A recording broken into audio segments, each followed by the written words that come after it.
Good day, and thank you for standing by. Welcome to the Brookfield Renewable Second Quarter 2026 Results Conference Call and Webcast. At this time, all participants are on a listen-only mode. After the speaker's presentation, there will be a question-and-answer session. To ask a question during the session, you will need to press star 11 on your telephone. You will then hear an automated message advising your hand is raised. To withdraw your question, please press star 11 again. Please be advised that today's conference is being recorded. I would now like to hand the conference over to your speaker today, Connor Teskey, Chief Executive Officer. Please go ahead. Thank you, operator.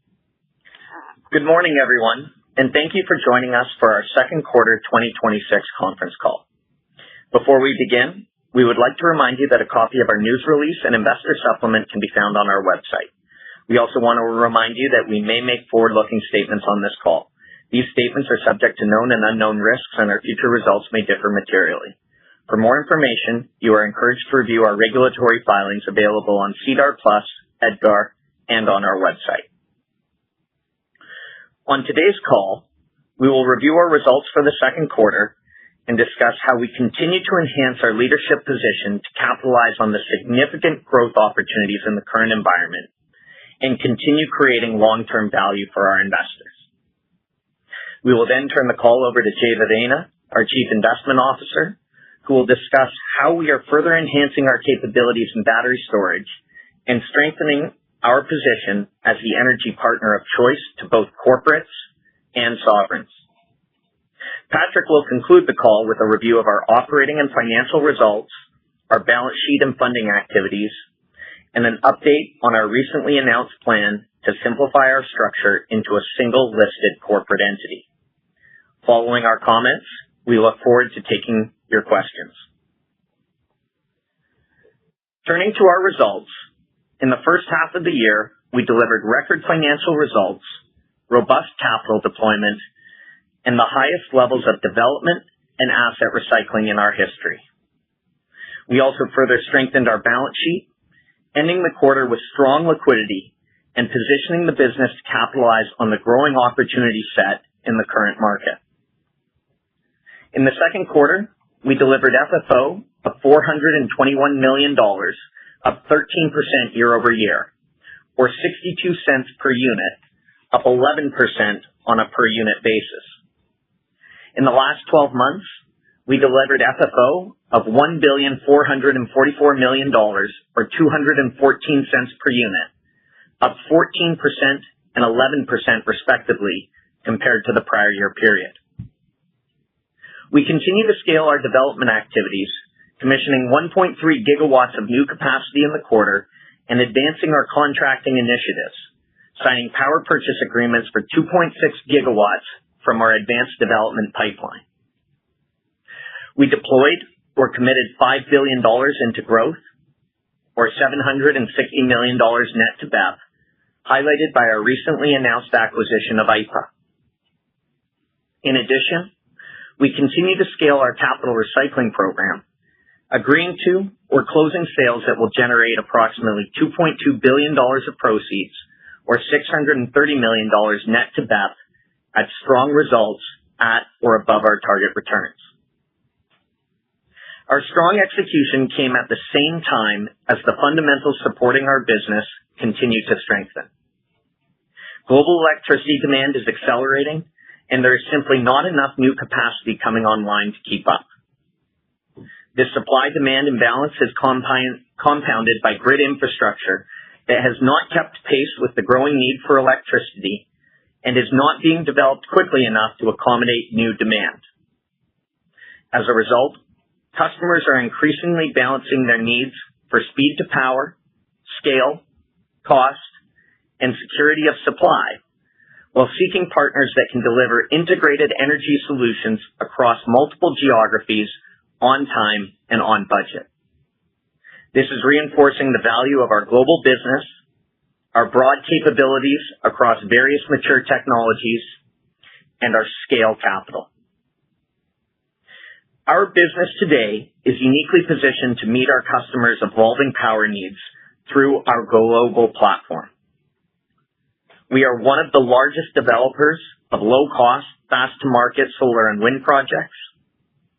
This is complemented by one of the world's largest hydro portfolios, which provides clean, dispatchable baseload power, and is further enhanced by an expanding battery storage business that is increasingly critical to improving grid reliability and enabling greater renewable power penetration. Beyond these capabilities, we have what we believe is one of the most differentiated businesses in the global power sector. Through Westinghouse, we own the world's leading nuclear technology provider. Nuclear power provides a unique combination of reliability, scale, energy security, and carbon-free baseload generation, making it an increasingly important and essential component of the global energy mix. Existing reactors represent highly strategic, long-life infrastructure that is difficult to replicate, and the value of these assets continue to grow in the current energy market. This is being recognized globally as the sector pursues reactor life extensions, restarts, and new build programs. Westinghouse is exceptionally well positioned to benefit from this growth through its market-leading fuel, services, and maintenance businesses, which service approximately half the current global fleet. In going forward, we believe the most significant opportunity lies in helping deliver a new fleet of large reactors at scale, supporting the revitalization of the global nuclear industry. During the quarter, we achieved another milestone towards that objective. The U.S. Department of Energy issued a commitment for up to $17.5 billion in loan facilities to support the procurement of long lead equipment for the deployment of up to 10 Westinghouse AP1000 reactors in the United States. This builds on our previously announced partnership with the U.S. government to support the deployment of approximately $80 billion to build new Westinghouse reactors across the country. The financing program is expected to accelerate deployment timelines by up to 3 years by enabling procurement of long lead time items in advance of final investment decisions. It also helps to catalyze investment in the nuclear supply chain, improving future project execution, reducing costs, and shortening deployment timelines for projects. Our focus has now shifted from establishing the financing framework for long lead orders to advancing individual projects. As the next step in deploying AP1000 reactors, we are actively engaged with 7 utility partners that have identified project sites and are working with them towards executing long lead equipment orders. At the same time, we continue to work with utilities, power customers, and other stakeholders to establish commercial frameworks that will support the next wave of nuclear development in the United States. While much of our immediate focus is on advancing these projects in the U.S., we continue to see the opportunity for Westinghouse to expand in other regions as well. The recent announcement of a nuclear cooperation agreement between the United States and the Kingdom of Saudi Arabia reinforces the significant global opportunity we see for new nuclear development. Westinghouse is uniquely positioned to benefit given its market-leading technology and will compete for reactor deployments not only in Saudi Arabia, but across a growing number of markets around the world. Taken together, our access to capital, combined with our differentiated operating platform and expertise across the critical technologies needed to meet accelerating energy demand, positions us to participate in one of the largest periods of capital investment in energy infrastructure in history. Our ability to deliver integrated power solutions to the world's largest buyers of electricity will enable us to capture this growing demand and continue creating significant long-term value for our unit holders. With that, we will turn the call over to Jay to discuss how we are further enhancing our capabilities in energy storage, strengthening our position as the energy partner of choice. Thank you, Connor, and good morning, everyone. As Connor discussed, the largest buyers of power and sovereigns are increasingly looking for partners that can deliver reliable, integrated power solutions at scale. As a result, one of our key priorities is to continue expanding our capabilities across the technologies and markets where we see the strongest long-term demand and feel we can leverage our competencies to generate value for our investors. One of the most compelling opportunities we see today is in battery storage. Storage is becoming an increasingly critical component of the energy mix, expanding the hours during which renewable generation can meet demand while providing flexibility and improving overall grid reliability. This is particularly important as hyperscalers and governments increasingly require reliable, dispatchable power alongside low-cost, fast-to-market renewable generation to support rapidly growing electricity demand. Our recently announced acquisition of IPA is a direct reflection of this opportunity. The acquisition of the largest standalone battery storage platform in North America for $3 billion, or approximately $420 million net to BEP.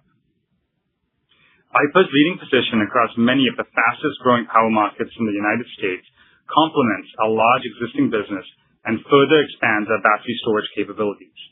The platform includes approximately 3 gigawatts of highly contracted, operating and under construction assets, an additional 3.5 gigawatts of contracted projects, and a further pipeline of more than 20 gigawatts of assets, providing meaningful runway for development to meet the growing demands of our customers and create value. With the acquisition, we are doubling our operating and under construction battery capacity to approximately 6 gigawatts and expanding our development pipeline by over 30% to more than 80 gigawatts. IPA, alongside our acquisition of Neoen at the end of 2024, establishes Brookfield Renewable as the leading global battery storage platform with the scale, operating and development capabilities, and customer relationships to capitalize on the growing demand for storage. The acquisition is immediately accretive, reflecting our disciplined investment approach that continues to guide our capital allocation decisions, and we see meaningful opportunities to create additional value over time by accelerating development, optimizing the capital structure and commercial strategy, and implementing an asset recycling program. In addition, by adding IPA to our existing portfolio, we further strengthen our ability to provide customers with comprehensive energy solutions across hydro, solar, wind, storage, and nuclear. We believe this differentiated offering continues to position Brookfield Renewable as the partner of choice for many of the world's largest corporate and sovereign buyers of power. With that, I'll turn the call over to Patrick to discuss our operating results, financial position, and capital recycling activities in more detail. Thank you, Jay, and good morning everyone on the call. We delivered another record quarter, generating FFO of $421 million, or 62 cents per unit, up 13% or 11% per unit year over year. Our results this quarter benefited from strong performance across the business, contributions from assets commissioned over the last 12 months, and continued execution of our capital recycling program. Turning to our segment results, our hydroelectric business generated $336 million of FFO, with results benefiting from strong generation across our Canadian fleet and continued strong performance from our Colombian business, where favorable market fundamentals and our increased ownership in Isagen continue to support earnings growth. Colombia remains one of the most structurally attractive power markets in our portfolio, and we are well positioned to benefit going forward given our asset base and development pipeline in the country. Results also included realized gains from the sale of a further 25% interest in a non-core hydro portfolio in Maine, which offset weaker hydrology at our U.S. operations. Within our solar and wind businesses, we generated $166 million of FFO, benefiting from contributions from projects commissioned over the last 12 months and realized gains from asset sales completed during the quarter. Lastly, our distributed energy, storage, and sustainable solutions businesses contributed $84 million of FFO. Results continued to benefit from strong development activity across the portfolio and performance of our nuclear services business, Westinghouse, where FFO was up over 60% compared to the prior year, excluding a large new reactor licensing fee earned in Q2 last year. Increasing global demand for nuclear power continues to support growth across Westinghouse's core fuel and maintenance services business, while increased engineering and design activity associated with new reactor construction is also contributing to these strong results. Turning to our balance sheet. We continue to have a best-in-class balance sheet, and our financial flexibility and access to diverse sources of scale, long-duration capital continues to be a competitive advantage. During the quarter, we completed approximately $12 billion of financings across the business and ended the period with over $5.1 billion of available liquidity across our platforms, providing significant capacity to fund development and invest in attractive growth opportunities. The quarter included the largest private placement financing in Brookfield Renewable's history, with the refinancing of our Safe Harbor hydro portfolio on the back of signing a 20-year contract with Google last year, securing approximately $1.2 billion of attractive long-term capital, resulting in an aggregate $700 million in upfinancing or $200 million net to BEP. Across our broader platform, Neoen completed a 650 million euros bond issuance, further demonstrating our ability to efficiently access capital across multiple regions and operating platforms. At the corporate level, we also completed a Canadian $200 million preferred unit issuance that was upsized in response to strong investor demand and priced at the second lowest reset spread ever for this type of instrument. In addition, we are advancing contracting of our hydro portfolio in Ontario under a program run by the provincial system operator that we expect to enable meaningful upfinancings over the next few quarters. With respect to capital recycling, we continue to execute our programmatic monetization strategy, generating record proceeds during the first half of the year while consistently achieving at or above our target returns. Capital recycling remains one of the competitive advantages of our business as we bring online contracted, cash-flowing infrastructure assets that are in strong demand, allowing us to consistently crystallize value created through development and operational improvements and redeploy capital into higher returning growth opportunities. During the quarter, we agreed to sell a 570 megawatt portfolio of operating solar and wind assets from our European development businesses to a newly formed European renewable power platform. Similar to the model we successfully launched earlier this year through Northview Energy, the transaction establishes a framework to continue recycling assets into this platform over time. In addition, we closed 2/3 of the sale of 2.1 gigawatts of assets to the Northview Energy platform and closed the remaining third subsequent to quarter end. We also completed the sale of an additional 25% interest in our non-core hydro portfolio in Maine, with the balance expected to close during the third quarter. Lastly, we agreed to sell a portfolio of solar assets that we developed and small non-core hydro assets from our Isagen business in Colombia. The sales are in line with our business plans and crystallizes the value we've created through operational improvements, contract optimization, and development across the platform. Turning now to our recently announced corporate simplification. As announced last week, we are moving forward with a proposed transaction which, subject to shareholder and unit holder approvals, will combine BEP and BEPC into a single publicly traded corporation. We expect the simplification to be tax deferred for Canadian and U.S. investors and benefit all security holders by improving trading liquidity, increasing demand for index funds and ETFs, simplifying investor analysis, broadening access to investors who prefer a more traditional corporate structure, and enhancing governance. For BEP unit holders, the simplification will also eliminate partnership tax reporting forms, while also providing preferential dividend tax rates for many Canadian and U.S. taxable investors. Importantly, there will be no changes to our dividends going forward or Brookfield's ownership, management fees, or to BEP's preferred units or public debt, all of which will remain outstanding. There will also be no meaningful cost to the business as a result of the simplification. In closing, we believe Brookfield Renewable is exceptionally well positioned to continue delivering attractive long-term returns and cash flow growth. Our diversified global platform continues to generate growing and resilient cash flows.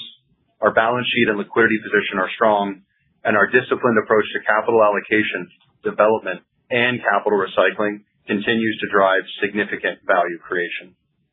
We look forward to seeing many of you at our Investor Day on September 29th in Toronto. We'll provide an update on our strategic priorities, long-term growth outlook, and the opportunities we see across our business at that time. On behalf of the board and the management team, thank you for your continued support and investment in Brookfield Renewable. That concludes our prepared remarks. Operator, please open the line for questions.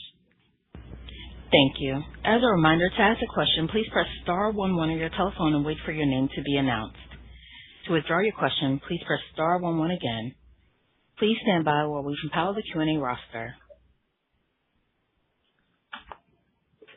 Our first question comes from the line of Sean Stewart with TD Securities. Your line is now open. Thanks. Good morning, everyone. A couple questions. Patrick, I wanted to start with the other income of $175 million in the hydro segment, and I get that this is associated with the asset sales down to Northview and the main portfolio, the portion there. Can you give us a little more context on the basis for that other income? We used to think of what was being included in FFO as gains on development potential or recontracting potential. It feels like this is transitioning more to just booking gains on asset sales. Maybe I'm wrong there, but just as other income comprises a larger percentage of FFO going forward, what are the best ways we can think about gauging the scale quarter to quarter as this becomes more programmatic for you?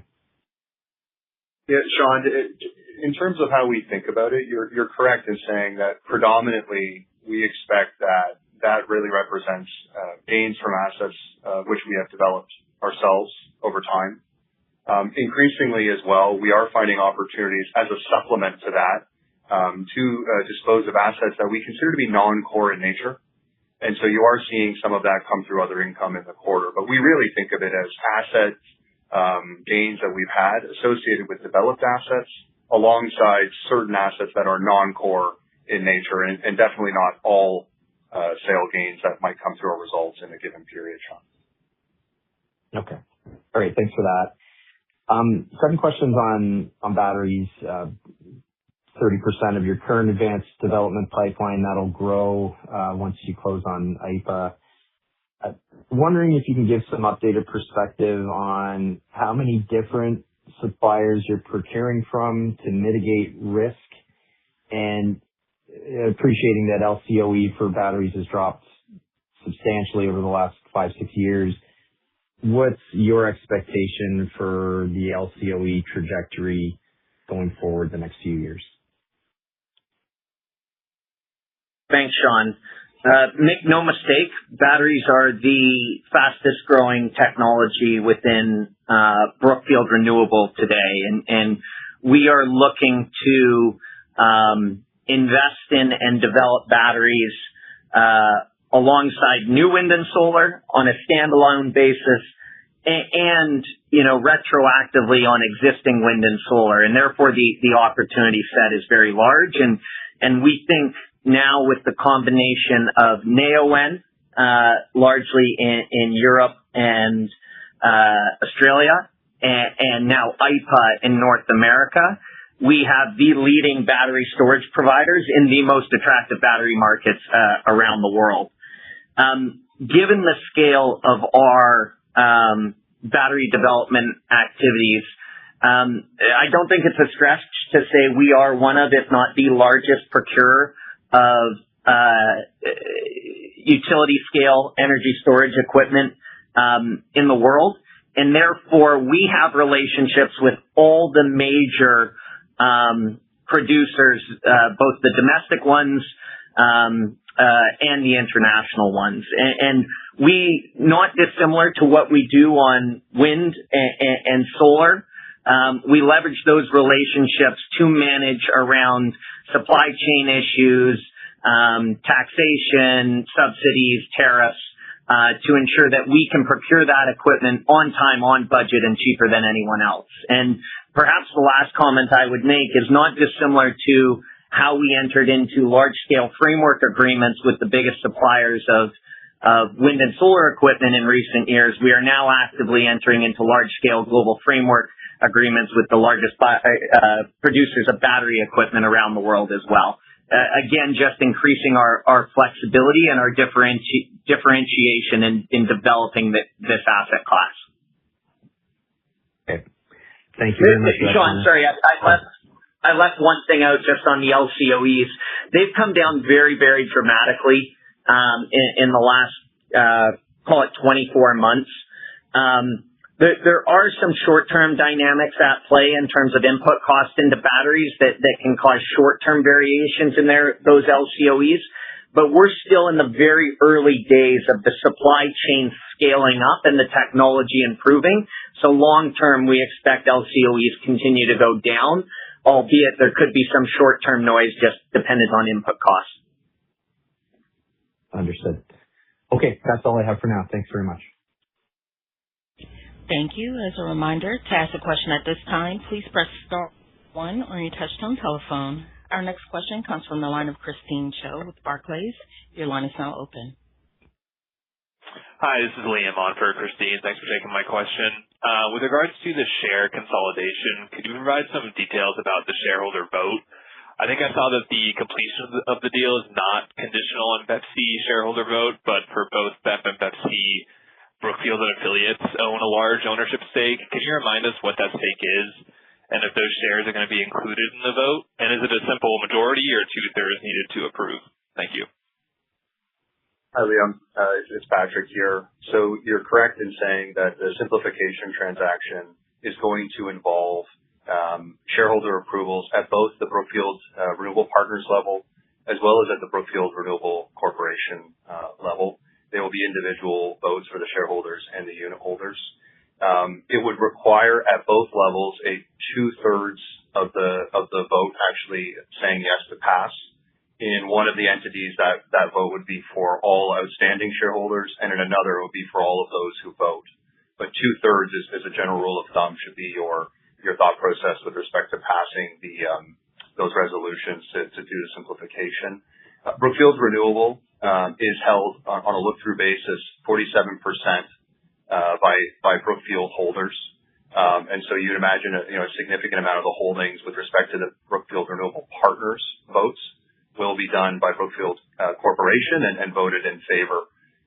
Secondarily, at the Brookfield Renewable Corporation level, there is a stake of roughly 10% that's held by Brookfield holders, which again would be broadly supportive of the transaction.